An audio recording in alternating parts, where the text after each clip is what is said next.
Salutare, dragi clienți ai companiei Amplica!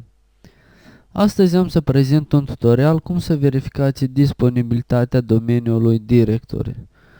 Pentru aceasta, în bara meniului principal găsim Servicii, apoi alegem nume domenii și accesăm. În spațiul rezervat scriem site-ul dumneavoastră, apoi aici alegem domeniul .directory și apoi accesăm butonul Verifică.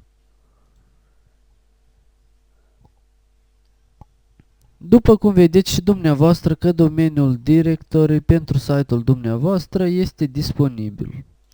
Iar mai jos aveți mai multe domenii care la fel sunt disponibile pentru site-ul dumneavoastră.